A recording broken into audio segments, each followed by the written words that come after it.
Estamos en el domingo 14 después de Pentecostés y los textos correspondientes son los siguientes. La epístola se toma de San Pablo a los Gálatas y dice: Hermanos, vivid según el Espíritu y no satisfagáis los apetitos de la carne, porque la carne tiene deseos contrarios a los del Espíritu, y el Espíritu los tiene contrarios a los de la carne, siendo entre sí opuestos, por lo cual no hacéis todo aquello que queréis. Que si sois conducidos por el Espíritu no estáis bajo la ley. Manifiestas son las obras de la carne, son el adulterio, la fornicación, deshonestidad, lujuria, culto de ídolos, hechicerías, enemistades, pleitos, enojos, celos, riñas, disensiones, herejías, envidias, homicidios, embriagueces, glotonerías y cosas parecidas, sobre lo cual os prevengo, como ya tengo dicho, que los que tales cosas hacen no alcanzarán el reino de Dios. Al contrario, los frutos del Espíritu son caridad, gozo, paz, paciencia, benignidad, bondad, longanimidad, mansedumbre, fe, modestia, continencia y castidad. Para los que viven de esta suerte no hay ley que sea contra ellos, pero los que son de Cristo tienen crucificada su propia carne con sus vicios y concupiscencias. El Evangelio se toma de San Mateo y dice: En aquel tiempo dijo Jesús a sus discípulos: Nadie puede servir a dos señores, porque o aborrecerá al uno y amará al otro, o al uno sufrirá y al otro despreciará. No podéis servir a Dios y a las riquezas. Por tanto os digo, no os inquietéis por hallar qué comer para sustentar vuestra vida, o por los vestidos para vuestro cuerpo. ¿No es más el alma que la comida y el cuerpo más que el vestido? Mirad a las aves del cielo cómo no siembran, ni ciegan, ni tienen graneros, y vuestro Padre Celestial las alimenta.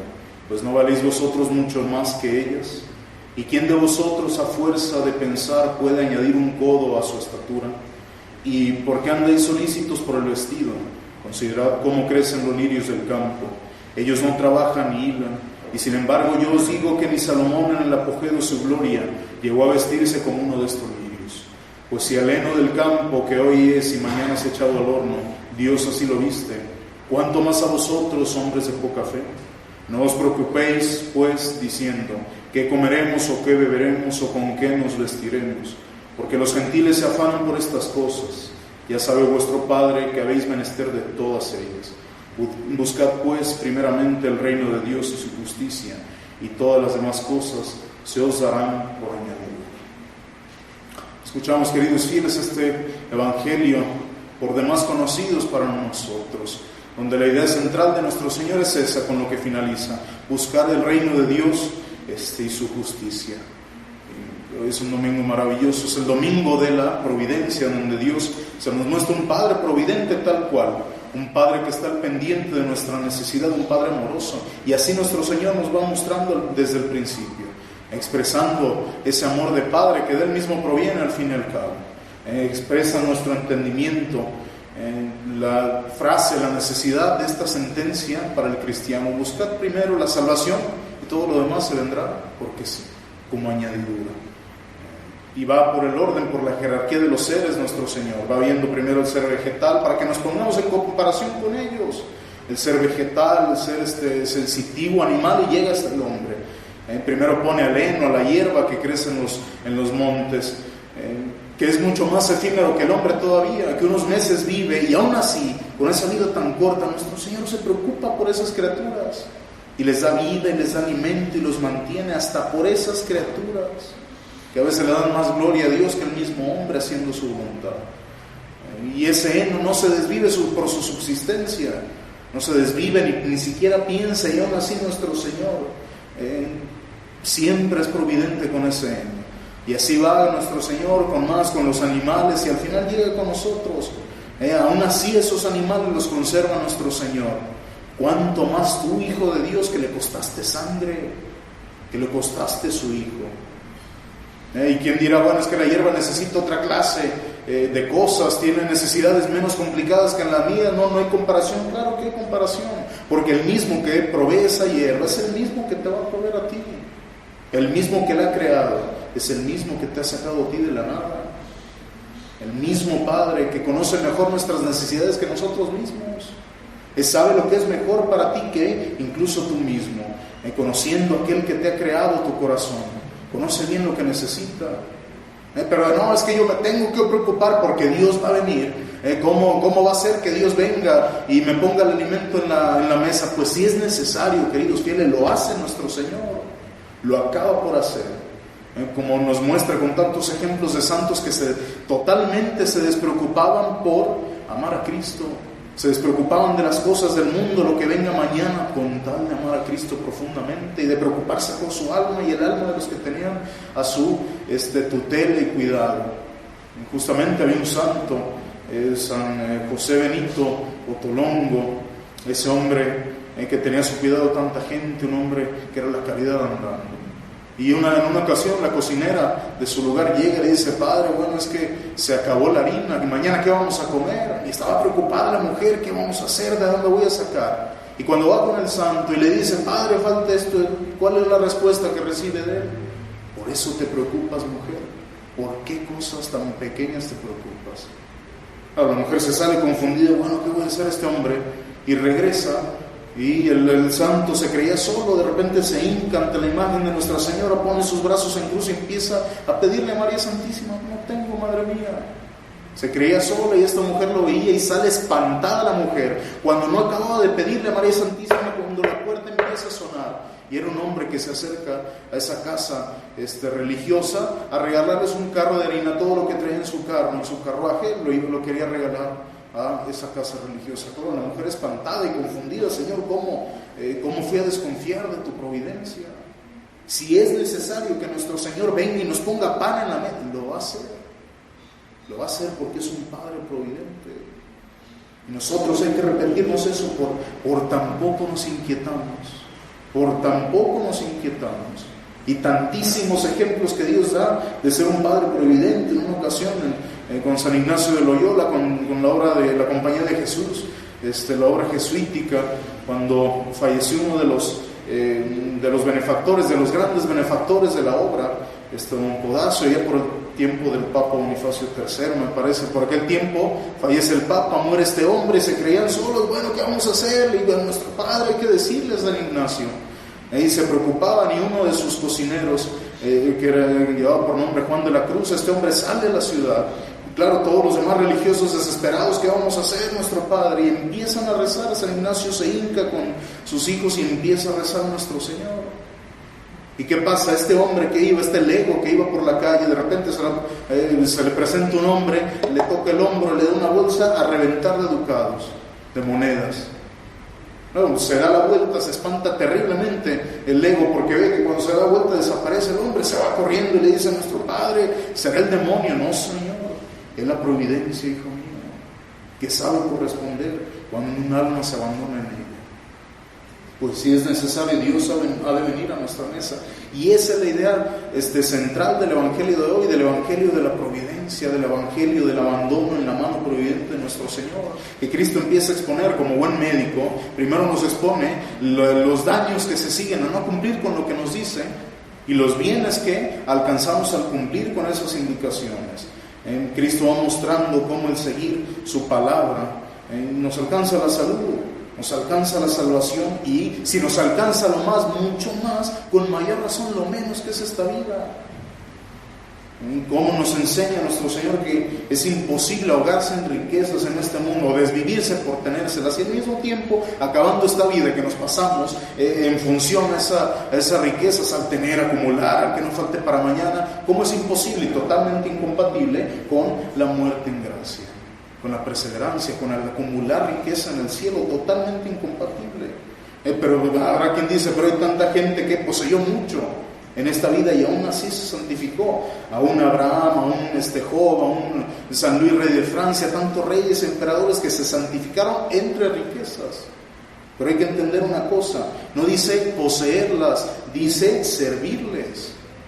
Nadie que sirva las riquezas, porque estos hombres por oficio tenían que poseer esas riquezas, tenían que, esas riquezas entraban en su dominio, pero ojo, ellos no entraban en el dominio de las riquezas, porque ellos se sabían simples administradores como lo somos nosotros. Pero si nos ponen un imperio entero, nos volvemos locos. Una locura por tener un imperio entero. Imagínense, si con poca cosa nos volvemos tan egoístas, tan avaros y tan soberbios, que será con un imperio entero. Y así esta gente, un San Luis Rey de Francia, un San Edgardo, emperador, esta gente que se supo santificar por saberse simples administradores, dispensadores de la providencia. Porque imagínense ustedes, ¿no? Dios nos llama a distintas vidas y en distintos grados. Imaginen ustedes que un rey se vuelve ascético, se vuelve una asceta y se pone a vender todo lo que hay en su reino, se pone a desacabalar y todo el reino va a vivir de una forma ascética. Como los monjes del desierto, se acaba ese reino, se mueren de hambre los soldados, se acaba las obras públicas, se muere la gente. Entonces Dios llama en cada estado a cada persona, y estos hombres los mandaba vivir entre riquezas y que las riquezas fueran de su dominio, pero ellos no del dominio de las riquezas. Y así es como se podían santificar, y lo hicieron estos hombres, estas mujeres, santas reinas que se supieron santificar siendo reinas y reinas temporales. Pero viendo siempre viéndose a ellos como un capataz en la casa de su Señor, que se sabe que esa riqueza no es de él, la administra, la usa para el bien de los demás, pero no es de él.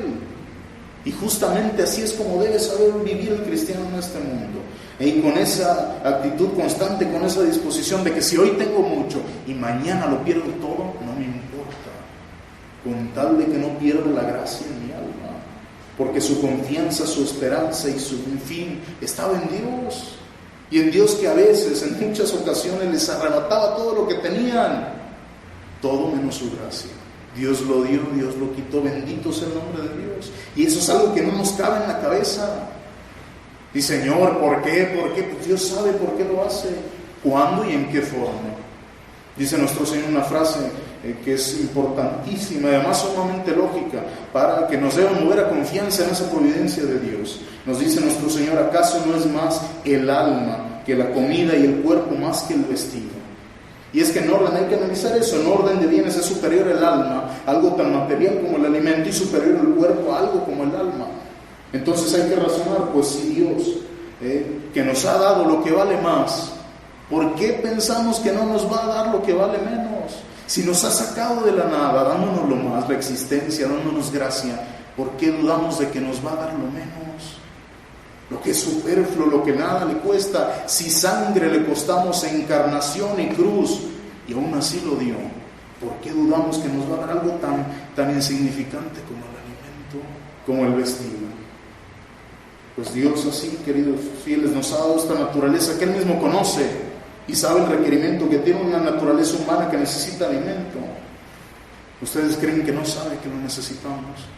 Y sabiéndolo, y siendo y conociéndose y sabiendo nosotros que es un Padre amoroso, que no es ese Dios estoico de los masones que crea y se sienta a ver qué hace la creación, como un niño con una granja de hormigas a ver qué hacen y maten si sobrevivan. No, eso es un Padre amoroso, omnipotente, que te conoce, que me conoce y que nos ama. Ese Padre tenemos, que sangre le hemos costado, que le cuesta darnos el sustento. Y ratifica nuestro Señor con una frase, con un ejemplo simplísimo, muy simple. Ver las aves del cielo que no trabajan, que no guardan en graneros, no guardan en nada, y aún así viven sin preocuparse por el mañana. Y nuestro Señor pudo citar a ejemplos más rimbombantes, pudo citar a un Moisés, a un Elías, a un San Juan Bautista, que pasaron por esta vida sin preocuparse por qué vestir, por qué comer. Dios les daba lo necesario. Pudiendo elegir esos ejemplos, busca algo tan sencillo, tan cotidiano, tan simple como es un pájaro, como son las aves del cielo, para que nadie pueda decir, bueno, es que un San Juan, un Elías tiene una gracia eminente, una santidad grandísima, yo que voy a llegar, nada, un pájaro, un ave del cielo, que no tiene redentor, que Dios no lo ha redimido, que no lo elevó al estado de la gracia, que no le dio semejanza, imagen suya, que no le costó sangre. Se preocupa nuestro Señor por esas cosas, cuanto y más por ti, por mí, que somos sus hijos. No nos pide Dios a todos eso, pero, y ojo, con esto no podemos decir, bueno, es que hay que despreocuparnos de lo que sea y listo, se acabó. ¿Para qué trabajar si mañana Dios me va a dar el pan? No. Lo que está prohibido no es el trabajo, sino desvivirse por ese trabajo, desvivirse por el mañana y obrar como mundanos. ¿Y qué nos pide hoy a Dios? Dios, que nos pide a nosotros que sepamos conformarnos con lo necesario, con lo necesario. Eso es un ejemplo sumamente difícil de llevar a la práctica. Claro, lo entendemos, sí, los superfluos además, pero llévalo a la práctica. Eso es lo difícil. Y hoy que nos pide nuestro Señor eso.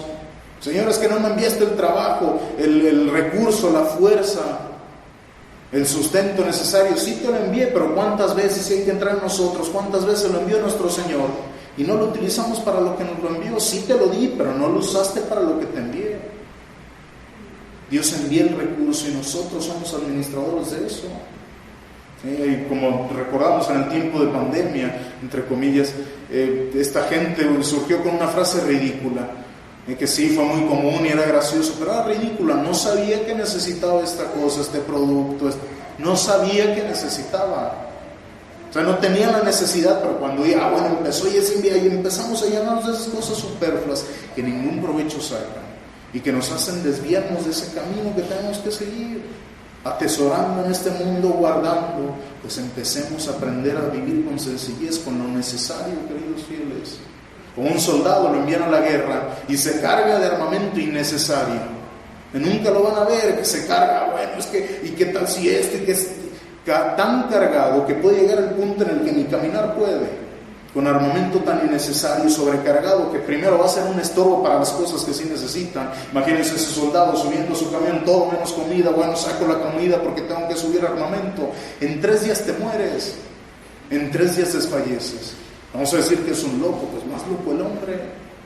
Ese hombre va a cargar, le va a ocupar ese espacio, y el cargarlo le va a dejar sin fuerzas para lo que sí es necesario, que es la lucha. ¿Y para qué luchó? Para las armas, no para la paz, no para su patria, no para su reino.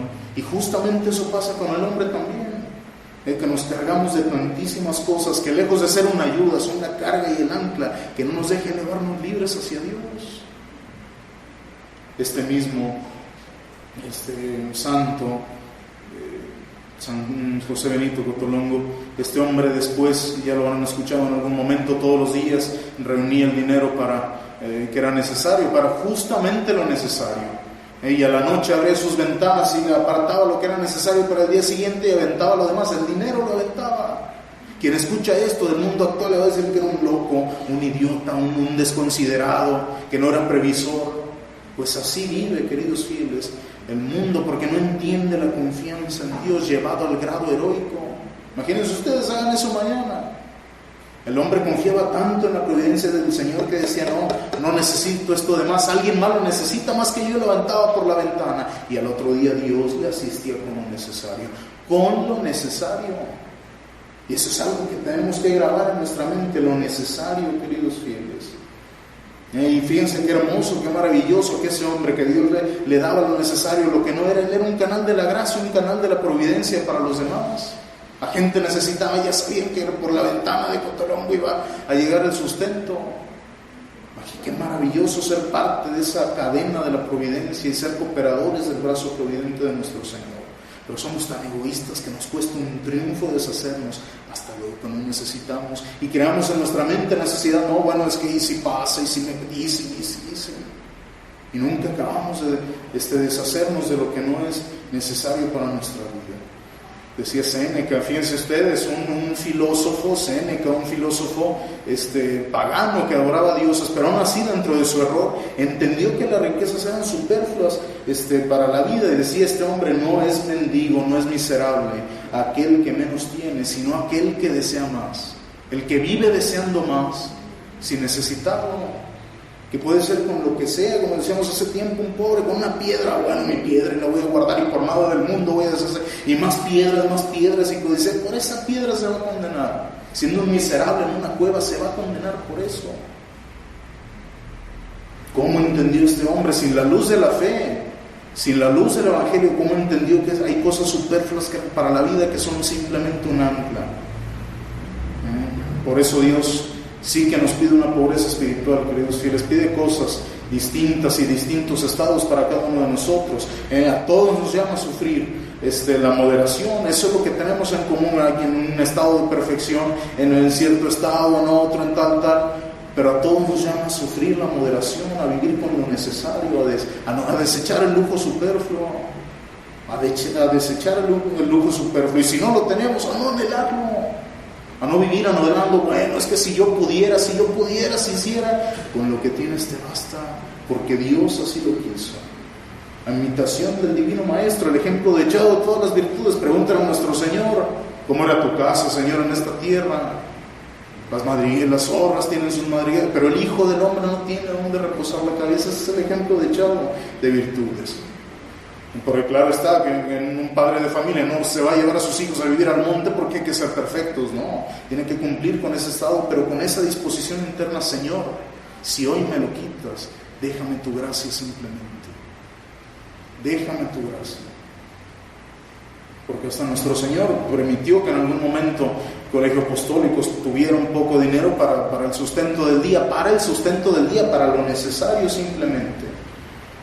Y si ahora, queridos fieles, nosotros no nos hemos lanzado a las cumbres del ascetismo, alejado de los bienes terrenos, esa vida alejada del poseer, pues empecemos a ejercitarnos en lo que nos pide hoy nuestro Señor, en lo más sencillo, Como decía San Mateo, a los cobradores, a los soldados que se convertían: empiecen contentándose con su salario, sabiendo que ni siquiera ese salario se sale de la voluntad de nuestro Señor. Hasta ahí actúa y te da lo necesario, confórmate con eso. Nos quiere inútiles, nos quiere mediocres, no, Señor. Sean ambiciosísimos para las cosas del cielo, ambiciosísimos en acumular en el cielo. Por eso, si hoy para nosotros la voluntaria pobreza que hacen los religiosos en sus votos, por ejemplo, que hacen las almas piadosas en un voto interno, si es una carga muy pesada para nuestros hombros, pues empecemos dando el primer paso, queridos fieles, socorriendo con esa limosna, deshaciéndonos de eso superfluo, esas cosas que incluso van a ser una carga para nuestra alma en el juicio. Empecemos a deshacernos por amor de Dios, a privarnos de ese bien innecesario por amor a Dios, y avanzando en esto llegaremos a la libertad de los hijos de Dios, para que nuestra muerte sea santa. Vean ustedes, la muerte es un eco de la vida, talis vitaitamos, como fue la vida, fue la muerte. Veamos esas muertes de los santos, de gente que se abandonó totalmente a la providencia de nuestro Señor con una paz profunda, como dice San Alfonso, que nada le cuesta con la muerte dejar los bienes de este mundo aquel que antes de su muerte supo renunciar a ellos. ¿Qué me importa lo que voy a dejar aquí si no tengo nada? Y si tengo mucho en el cielo, qué alegría de saber que Él me espera. Esa es la paz de los justos, queridos fieles, esa es la paz de los justos. Por eso que los paganos no vayan más allá que nosotros. Nosotros en la fe católica, en la nueva alianza, estamos llamados a tener una santidad superior a los del Antiguo Testamento, incluso a los patriarcas del Antiguo Testamento, porque no tenían sacramentos, no tenían la gracia que tenemos, no conocieron al Verbo. Y nosotros sí, estamos llamados a una santidad más eminente que ellos, y no llegamos ni siquiera a la de estos paganos, que supieron, por un juicio errado, por lo que quieran, supieron deshacerse de esas cosas que son superfluas en la tierra, y llegaron a un grado de virtud natural, por decirlo así, mayor que el de nosotros cristianos. Es una vergüenza. Por eso, queridos fieles, empecemos a emprender este camino de virtudes de la mano de María Santísima, modelo de pobreza, modelo de abandono. Vean a la Sagrada Familia cómo se abandonaba enteramente a la providencia de Dios, que pasara lo que pasara, porque sabían que en el seno de su hogar estaba el Hijo de Dios, estaba Dios mismo. Pues así pase con nosotros, queridos fieles, que el mundo ruede, se acabe, que empiece, que lo que sea, pero que yo no pierda a Dios en el seno de mi alma. Que esa sea la premisa de nuestra vida, de la mano de María Santísima, queridos fieles, para que nos alcance la gracia de escuchar esa bienvenida del Rey Eterno en sus moradas celestiales. Benditos de mi Padre, esa frase que Dios nos dé la gracia de escuchar, para vivir eternamente donde Cristo Rey eterno es para su santo luz verdadera, saciedad plena y gozo sempiterno. Ave María Purísima. En el nombre del Padre, del Hijo y del Espíritu Santo.